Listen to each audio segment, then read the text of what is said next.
Mi hija se casó sin decirme nada y su padrastro la acompañó al altar como si yo no existiera. Pasaron años desde la última vez que hablamos porque su madre hizo todo lo posible para borrarme de su vida cuando nos divorciamos. Ella tenía solo 11 años, pero desde ese momento empezó a tratarme como si fuera un extraño. No fue mi decisión alejarme, fue su madre quien usó cada truco legal para mantenerme fuera de su mundo. Custodia completa, visitas supervisadas, mentiras ante el juez y denuncias falsas. Todo para que yo desapareciera. Poco a poco intenté mantenerme cerca durante años, cumpleaños, navidades, cualquier momento importante y hasta pequeños fines de semana, pero cada intento terminaba en amenazas o nuevas demandas. Recuerdo una Navidad donde fui hasta su casa con un regalo, un collar pequeño con su nombre. La policía llegó a mi casa una hora después por una nueva acusación de su madre. Esa fue la última vez que traté de acercarme. Me rendí. Me mudé a otra ciudad y traté de reconstruir mi vida. Mientras ella crecía con otra figura paternal que su madre impuso, Dennis, su nuevo esposo, un contratista exitoso con sonrisa perfecta y carisma de actor de televisión. Ella lo adoraba, él le compraba todo, la trataba como princesa y poco a poco ocupó el lugar que me correspondía. Un día vi una publicación en redes con su nuevo apellido, el de Dennis. Me dolió pero no me sorprendió, ya estaba acostumbrado a ser borrado. Una década después me llega un mensaje de un número desconocido preguntando si podemos hablar. Lo ignoré, pero después llegó otro diciendo soy MAD. Supe que su madre murió de cáncer y Dennis se suicidó una semana después. Ahora está sola y necesita ayuda. No pedía dinero aún, pero el mensaje sonaba como si fuera cuestión de tiempo. No decía que me extrañaba ni que se arrepentía de haberme sacado de su vida, solo necesitaba ayuda con el funeral y los papeles de la herencia. No respondí, solo lo dejé ahí. Luego vino mi hermana a mi casa con cara de preocupación diciendo que MAD estaba destrozada y que era mi deber ayudarla porque seguía siendo mi hija. Yo le pregunté si también era mi hija cuando me negó por años, cuando cambió su apellido o cuando permitió que otro hombre la llevara al altar. Mi hermana decía que era una niña y que no sabía lo que hacía. Pero ella ya no es una niña. Hace mucho tiempo MAD tomó decisiones de adulta y ahora quiere que yo cargue con las consecuencias. Cuando me negué me dijo que si algo le pasaba a MAD me arrepentiría. Pero ¿cómo puedes arrepentirte de algo que perdiste hace 10 años? Después recibí otro mensaje de MAD, esta vez en forma de buzón de voz. Sonaba enojada diciendo que contaría a todos que la dejé hundirse, que me borrara como siempre lo hice, que siga con mi vida como si no tuviera responsabilidades. Yo no respondí, bloqueé su número y hablé con mi abogado por si intentaba algo legal. Poco después recibí una notificación real, una citación judicial. Los hijos de Dennis estaban cumpliendo su palabra y demandando por la herencia, diciendo que MAD manipuló a su padre antes de morir. Cambios sospechosos en el seguro de vida, movimientos de cuentas extrañas y aislamiento familiar. Justo en medio de los documentos estaba mi nombre porque MAD había dicho que yo estaba ayudándola emocionalmente desde antes que Dennis muriera. Eso era mentira y ahora estaba involucrado en un juicio del que no quería saber nada. Mi abogado envió pruebas de que no tuve contacto durante años y que solo recibí mensajes después de la muerte de Carla, pero eso no evitó que el tribunal me llamara como testigo material, así que tuve que declarar por videollamada en una sesión incómoda donde todos hablaban de traiciones, documentos, testamentos, manipulaciones y amenazas al padre de MAD. Yo repetía que no sabía nada, que no tenía relación, que no estuve presente, pero todo parecía una película de terror. Los hijos de Dennis contaron que su padre ya no los veía, que Carla y MAD controlaban todo, incluso los teléfonos y las visitas, que cuando Dennis quiso cambiar su testamento, Carla lo amenazó y le dijo que lo dejaría y que contaría cosas personales si lo hacía. Esos documentos nunca se firmaron y ahora MAD trataba de quedarse con todo usando mentiras una tras otra. Yo me sentía como una ficha más en su juego. No era su padre para lo que importaba, pero sí cuando había problemas y necesitaba limpiar su imagen. El juicio siguió, pero yo ya no quise participar más. Testifiqué, dije la verdad y desaparecí. Una semana después MAD apareció en mi trabajo, con un bebé en brazos, diciéndole a la recepcionista que era su hija y que venía a sorprenderme. Todos en la oficina pensaron que era tierno, pero yo sentí que me apuñalaban. Otra vez me miró como si todo estuviera bien, como si no hubieran pasado años de silencio y traición. Dijo que él bebé era mi nieta y que quería que tuviera un abuelo. Le pedí que se fuera, que no volviera más y bloqueé su entrada al edificio. Aún así dejó un álbum de fotos viejas de cuando éramos felices, cuando ella era niña y yo era su papá real. No lo abrí, no quise ver el pasado que me robaron. Mis abogados le mandaron una carta diciéndole que cualquier intento de contacto sería considerado acoso. Y Recursos Humanos notificó a Seguridad para que no pudiera entrar más. Pensé que ahí terminaba todo, pero estaba equivocado. Un año después llegó una carta de un investigador privado que trabajaba para los hijos de Dennis. Habían encontrado diarios y audios de Carla donde admitía que manipuló la custodia, que mintió al juez, que entrenó a MAD para decir cosas falsas sobre mí y que aisló a Dennis para que MAD se quedara con todo. Incluso escribió que no se arrepentía y que lo haría de nuevo. Esa evidencia podría cambiar el juicio y me preguntaban si quería declarar otra vez. Dije que no, que ya había dado todo lo que tenía, que usaran mi testimonio anterior si querían, pero que me dejaran en paz. 5 días después MAD me escribió un correo diciendo que había leído los diarios, que ya no sabía que era verdad y que no sabía quién era su madre ni quién era yo, que quería hablar para entender la realidad. Yo no respondí y no lo haré porque todo eso ya no es mi responsabilidad. Ella eligió su camino, dejó que otra persona ocupara mi lugar y ahora quiere que yo resuelva sus dudas, su dolor y sus vacíos. No soy el padre de esa mujer porque no me dejaron serlo cuando importaba, me borraron y ahora no pueden exigirme que vuelva como si nada pasara. Después de que mi hermana se fue recibí otro mensaje, esta vez un buzón de voz de Maddie. El tono ya no era el mismo, sonaba molesta. Dijo algo como: está bien, quédate al margen como siempre lo has hecho, solo quiero que sepas que le diré a todos que me dejaste hundirme, así que ya llegamos a esa etapa. La culpa, volver a pintarme como el padre ausente, como si no hubiera vivido ya ese guión. No he respondido y no tengo planes de hacerlo por ahora. Bloqueé su número. Si quiere algo de mí, que lo haga a través de un abogado como solía hacer su madre. Ya perdí una década con esta chica y no le voy a regalar otra solo porque su plan de vida se vino abajo. Pensé que después de ese mensaje de voz y de haberla bloqueado las cosas se calmarían. Supuse que seguiría adelante y buscaría a alguien más que aún sintiera lástima por ella. Lo que no esperaba era verme arrastrado a todo esto por la puerta trasera legal. Recibí una carta por correo más o menos una semana y media después de la vez que hablé con mi hermana. Al principio pensé que era basura, una de esas falsas notificaciones legales que intentan asustarte para que llames a un número fraudulento, pero no lo era. A medida que lo leía podía notar que era una citación formal del tribunal. Estaban llamándome a declarar. Resulta que los hijos mayores de Dennis cumplieron su palabra. Están demandando por la herencia de él, principalmente por bienes, acceso a cuentas y un cambio en él, beneficiario de una de sus pólizas de seguro de vida que, curiosamente, ocurrió solo 3 semanas antes de que muriera. El abogado de ellos presentó una demanda alegando coacción emocional e influencia indebida y justo en medio de los documentos estaba mi nombre. Llamé a mi abogado de inmediato, revisamos todo juntos. Fue entonces cuando descubrimos que MAD había presentado una declaración jurada diciendo que habíamos retomado contacto en los meses previos a la muerte de Dennis y que yo la había ayudado a sobrellevar emocionalmente la pérdida de 2 figuras parentales. El problema, además de ser mentira, es que me estaba arrastrando a este problema legal cuando yo no tenía nada que ver. Los hijos de Dennis estaban demandando y creían que yo podría estar involucrado en todas las cosas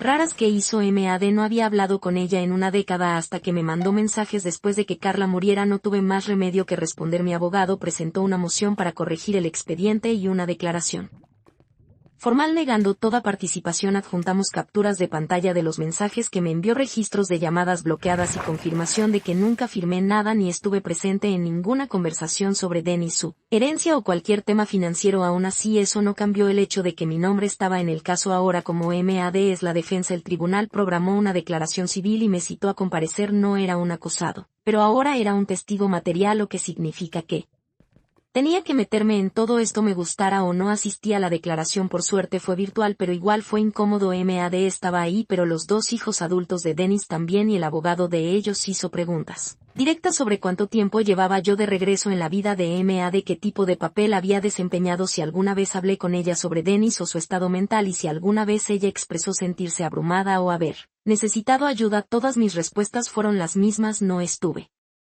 involucrado, no ofrecí ayuda, no estuve presente. Fue entonces cuando comenzó a salir la historia real. El hijo de Dennis dijo que habían sido excluidos de su vida por más de un año. Maddie y Carla al parecer habían tomado el control total de sus comunicaciones, teléfono, correo electrónico, mensajes, incluso su acceso a los nietos. El hijo dijo que Dennis comenzó a comportarse de forma extraña. Hacia el final se volvió retraído, paranoico por sentirse manipulado y que incluso había hablado con un abogado para hacer cambios en su testamento. Fue entonces cuando Carla empeoró. Según mensajes que recuperaron, lo acusó de estar senil, le dijo que lo dejaría si intentaba sabotear el futuro de Maddie e incluso lo amenazó con revelar detalles personales de su pasado si seguía adelante con el cambio. Esos documentos nunca se finalizaron. Dennis murió antes de que se pudieran presentar. Ahora Maddie está intentando quedarse con todo basándose en una versión de los hechos que nadie más respalda. Pienso que se sintió sola porque no hay nadie de su lado y esperaba que yo la ayude a salirse de los problemas legales. Ahora no entiendo por qué dijo que yo tenía una relación con ella desde antes. Quizás lo usó para intimidar a sus hermanastros o no sé, pero ahora estoy involucrado en esta porquería. He tenido que pedir días libres del trabajo, presentar documentación y gastar dinero solo para limpiar una mentira en la que ni siquiera pedí estar. No siento pena por ella, me siento usado. Me enterró en su pasado y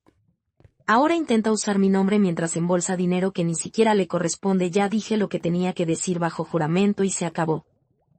Después de recibir ese correo electrónico de Maddie donde intentaba hacerme sentir responsable de su confusión emocional, supe que no podía permitir que esto siguiera creciendo porque ya no se trataba solo de su manipulación. Ahora parecía que estaba intentando reescribir su propia historia para hacerse la víctima y traerme de vuelta a una vida que ella misma destruyó durante más de una década. Aún así decidí guardar el mensaje como evidencia, porque algo dentro de mí me decía que esto no se había terminado. Pensé que bloquearla sería suficiente, pero no lo fue. Aproximadamente una semana después llegó una carta física a mi casa. Esta vez no estaba firmada por ella, sino por un abogado nuevo que decía estar representando a Maddie en una acción de reconciliación familiar. Según la carta, ella quería establecer una mediación formal para recuperar nuestra relación como padre e hija. Cuando le mostré esto a mi abogado, se rió. Dijo que nunca había visto un caso así, que si yo no deseaba establecer ningún contacto, ella no tenía ninguna base legal para obligarme y que más bien parecía otro intento de presión emocional para manipularme y llevarme a sentir culpa. Me aconsejó que no respondiera, pero que guardara cada documento, cada mensaje, cada intento de contacto por si esto llegaba a convertirse en algo más serio como acoso formal o difamación. No le respondí como me lo sugirió, pero no pasó mucho tiempo antes de que las cosas se intensificaran más de lo que imaginaba. Unos días después me llamaron de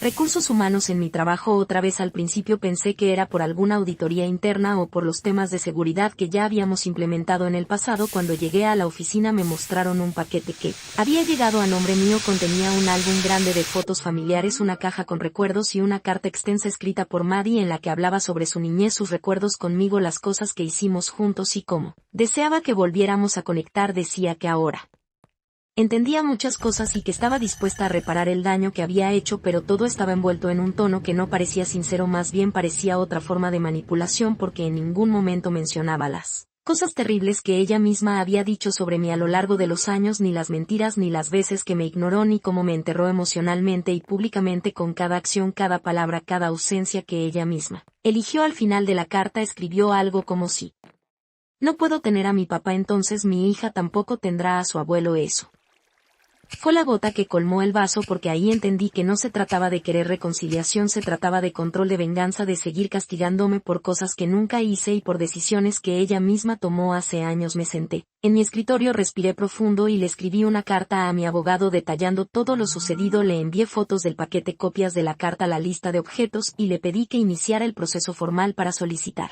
una orden de restricción, no porque ella representara un peligro físico, sino porque ya había cruzado todas las líneas emocionales y psicológicas posibles. No podía permitir que esto siguiera creciendo, porque conocía ese patrón muy bien, el de una persona que no asume responsabilidad y que culpa a todos los demás por su miseria. El abogado me dijo que podíamos presentar la solicitud en menos de una semana, que los antecedentes eran suficientes y que si continuaba con este comportamiento podría enfrentar sanciones legales. No me gustaba la idea de llegar a ese punto, pero también sabía que si no lo hacía seguiría sufriendo ataques sorpresivos, visitas inesperadas y nuevas formas de chantaje disfrazadas de nostalgia y redención. Los días siguientes fueron tensos, porque cada vez que revisaba mi correo, mi teléfono o el buzón esperaba encontrar otro intento de contacto, algo nuevo, algo más fuerte, pero afortunadamente todo estuvo en silencio por unos días, hasta que un sábado por la tarde tocaron a mi puerta y al abrir era ella parada frente a mí con el bebé en brazos, lágrimas en los ojos y una expresión que pretendía ser humilde. Me dijo que no tenía a dónde ir, que la familia de Carla la había rechazado por completo, que los hijos de Dennis no querían saber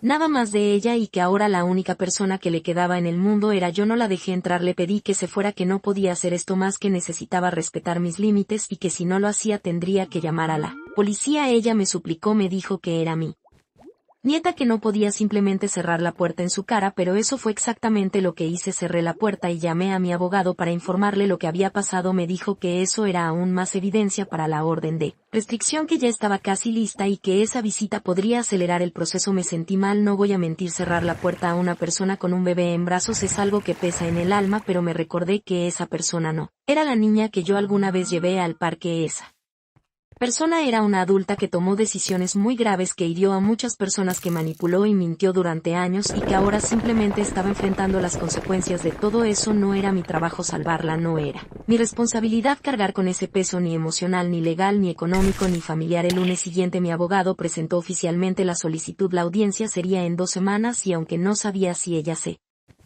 presentaría o no, al menos eso me daba tranquilidad de que estaba haciendo lo correcto. 3 días antes de la audiencia recibí un correo electrónico, esta vez del abogado de Maddie. Decía que su clienta lamentaba todo lo sucedido, que entendía que había cruzado líneas que no debía y que estaba dispuesta a firmar un acuerdo legal para no contactarme nunca más si yo retiraba la solicitud de la orden de restricción. Fue una oferta desesperada, claramente. Buscaba evitar que quedara un registro legal en su contra, pero ya era demasiado tarde para eso. Le pedí a mi abogado que rechazara la oferta y que siguiera adelante con el proceso. La audiencia fue breve, clara y contundente. El juez revisó las pruebas, escuchó mis argumentos y falló a mi favor. Emitió una orden de alejamiento por 3 años renovables si fuera necesario, y con eso sentí que finalmente podía cerrar este capítulo de mi vida de forma definitiva, no con rencor, no con odio, sino con una claridad absoluta de que hice todo lo posible durante muchos años para ser un buen padre, y que cuando ya no se me permitió estar presente simplemente aprendí a seguir adelante sin mirar atrás. Hoy vivo en paz, enfocado en mi trabajo, en mis amigos, en mi salud, en las cosas que